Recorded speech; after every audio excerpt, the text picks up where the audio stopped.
Hi everyone, thank you for joining me. So I have a picture here. A lot of you know I live in Oregon and I'm in what I call Sfog, which is a mixture of fog and smoke air. So this isn't normal, this is like a prodigy. So I thought I would just sit and set my camera in the Sfog.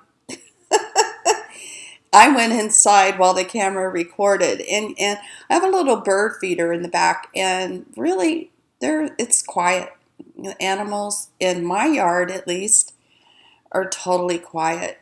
And just a few, so I'm about 6 blocks away from the evacuation zone, and also right in my neighborhood, which is funny, I'm 6 blocks away. There's an evacuation point, and it's kind of like this. I don't know, wildlife nature area, which I think is kind of interesting because those are the places that have been catching on fire.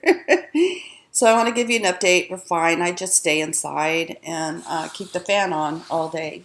And it really helps. We have a good filtration system, but it's pretty bad out there and my lungs are starting to feel it. My throat's getting a little scratchy and stuff. So I'll be pausing during this video and taking drinks of my warm tea. Um, so that being said, it's not bad for me. It's for so many people. I'm going to give you just a little catch up on Oregon, and then I want to go into some encouragement. Um, our pastor does online streaming, and I do attend, sorry, a rather large church, and he personally knows, and I trust my pastor, for people who caught others trying to start fires on their property. And so I'm kind of like in this rural area, so we have lots of farms and agriculture, and then I myself am in a suburb, but those places are just really close. And somebody tried to catch their hay on fire. The police found a bunch of people with gasoline inside of bottles to set on fire, and this is just constant. It's insane, guys. It's like as if the demons have been let loose. Oh my God. Deadly wildfires raging across Oregon kept 500,000 people under evacuation alert on Saturday, even as weary firefighters took advantage of improved weather to go on the offensive against the blazes. The fires have destroyed thousands of homes in days, making Oregon the latest epicenter in a larger summer outbreak of fires sweeping the western United States, collectively scorching a landscape the size of New Jersey and killing at least 25 people. Oregon officials said disaster teams searching the scorched ruins of half a dozen small towns were bracing to encounter possible, quote, mass fatality incidents, seasons causing vegetation to flourish, then dry out, leaving more abundant fuel for wildfires. An apocalyptic scene in southern Oregon of charred houses and melted cars stretched for miles along Highway 99 south of Medford through the neighboring towns of Phoenix and Talent. Molalla, a community about 25 miles south of downtown Portland, was an ash-covered ghost town. The Pacific Northwest as a whole has bore the brunt of an incendiary onslaught that began around Labor Day, darkening the sky with smoke and ash that has beset Northern California, Oregon, and Washington with some of the world's worst air quality levels. I don't know. So you have, all these people, right, that are saying, well, that's not true. People aren't trying to start fires. But when you know people that have seen this with their own eyes and stopped it beforehand, then it must be true. There is a beam of some kind showing up as a heat signature. Look at this thing. Look at that. I'm going to hit play. Hold on. I'm just going to hit the last 48 images. We don't need to look all night because we looked earlier. Okay, this is sunset. What the hell, man? It's going through the clouds. It's going through the clouds. Look, it's fading in and out with the clouds. Do you see that? Look at that. Guys, there is some kind of beam. What the heck? vivais comme un loup. Go back to particle size near infrared. And that's where it goes to.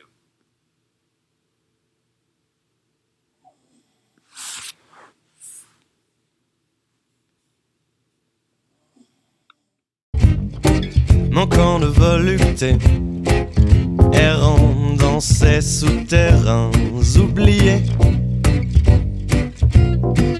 J'avançais sans arrêt, tombais épuisé. Quelle sombre histoire ce monde a exploré.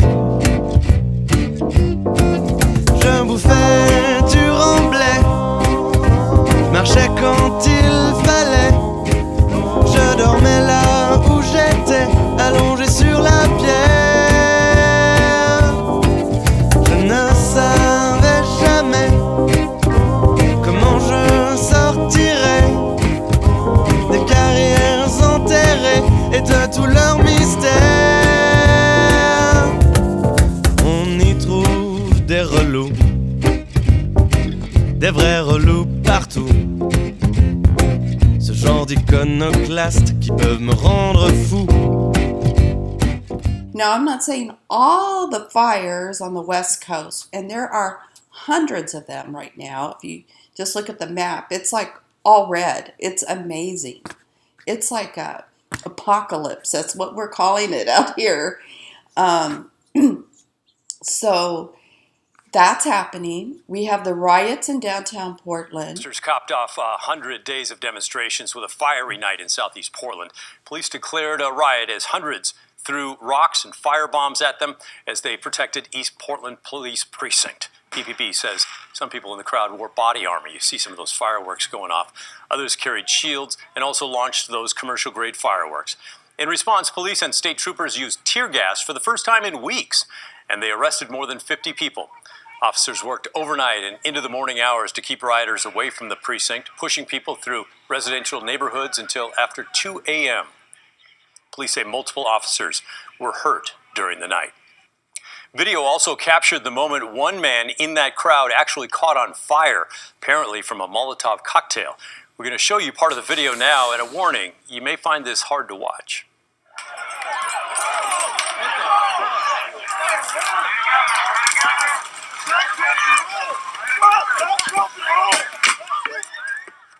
The man was standing on the front edge of the crowd. Eventually, see that again. Eventually, folks there on the side rushed to his aid and helped put out the flames. Very difficult because there's obviously flammable liquid of some sort on his shoes, and that's why they keep burning like that. Police came over, offered him help, but he refused. And the district attorney in apprehending and holding accountable those who are responsible for the homicide last night. Yesterday's events began with hundreds of cars filled with supporters of the president, rallying in Clackamas County and then driving through downtown Portland. They were supported and energized by the president himself. President Trump, for 4 years, we've had to live with you and your racist attacks on black people. We learned early about your sexist attitudes towards women. We've had to endure clips of you mocking a disabled man. We've had to listen to your anti-democratic attacks on journalists. We've read your tweets slamming private citizens to the point of receiving death threats. And we've listened to your attacks on immigrants.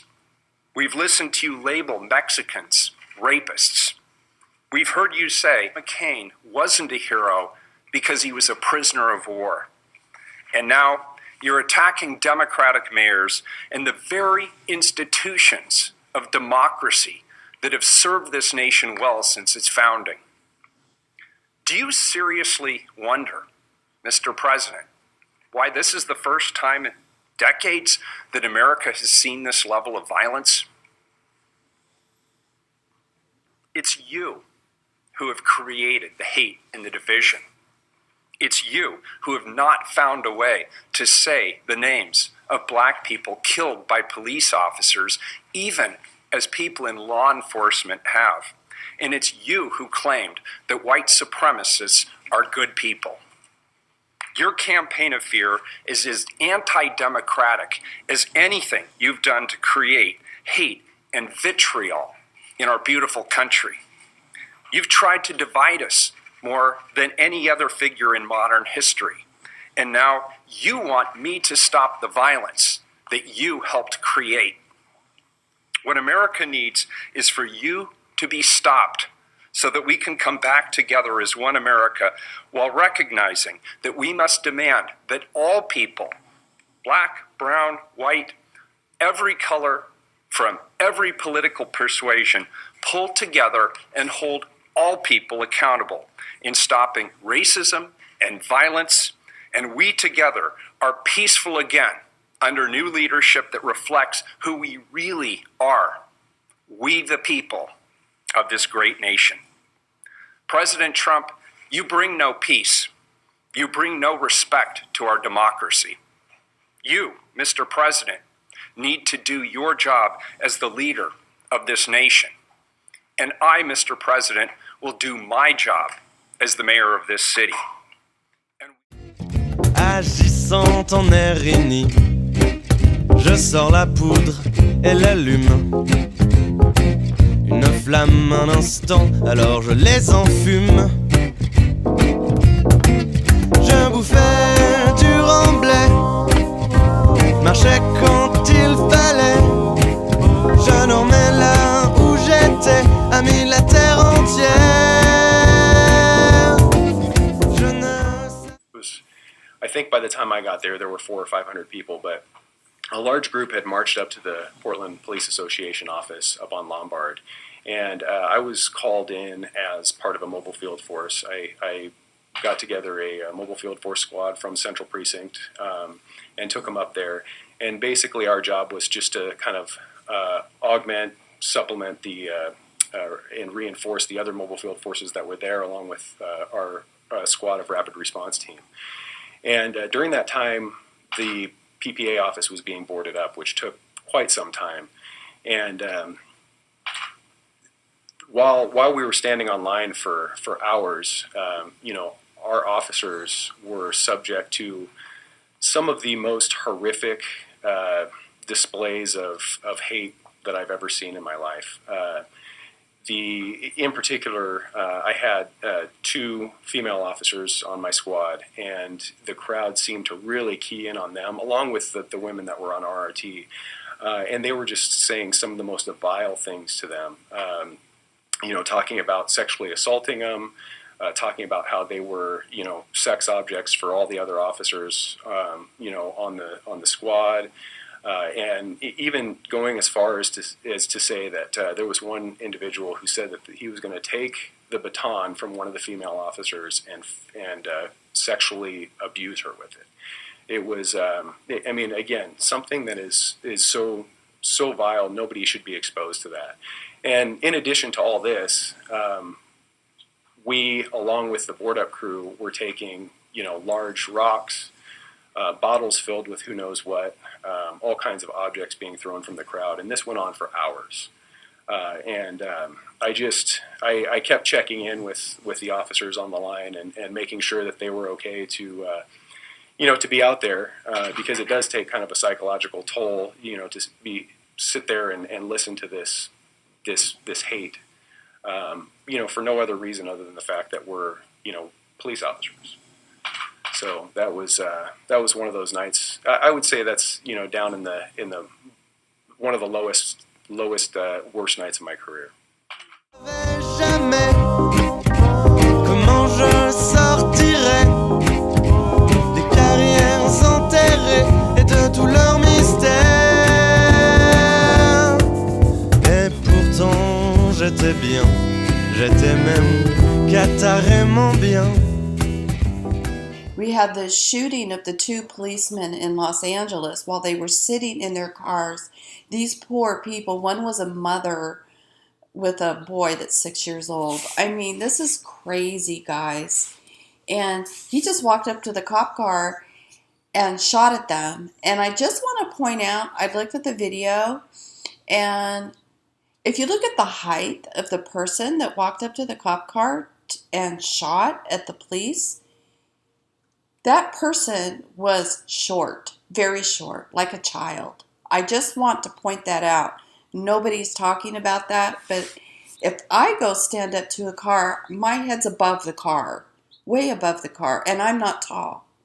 So this person's head was literally at the level of the window of the car. Okay, if you look at that video. Still on the run. Surveillance video shows a man dressed in black walking to their deputy car, holding out a gun, shooting multiple times, and then running off. The deputies were parked, sitting inside their vehicle in what appeared to be a well-lit area. Want to point that out. So we have that, and then we have followed up with protesters standing outside of the hospital where the the policemen are in surgery fighting for their lives. We have people outside of the hospital saying things like, I hope they effing die, and that sort of thing. It's insane right now. It's like mind-boggling, okay? I'm telling you. We have the coronavirus, right? So we all, the coronavirus. That's been going on for the entire year of 2020.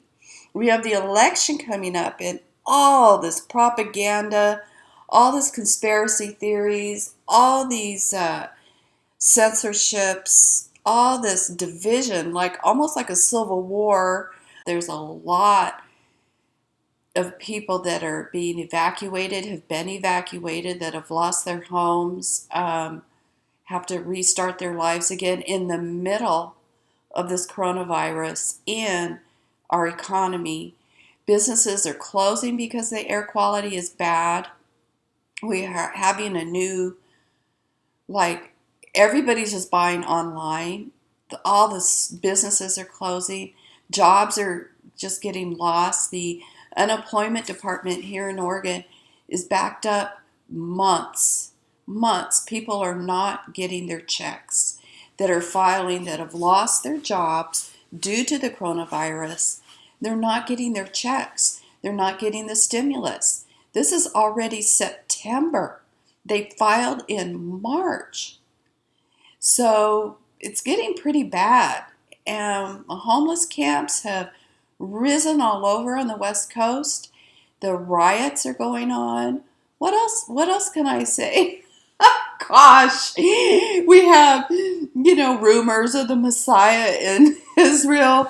We have rumors of the temple underground in Israel. We have peace negotiations that are going on with the Abraham Accord.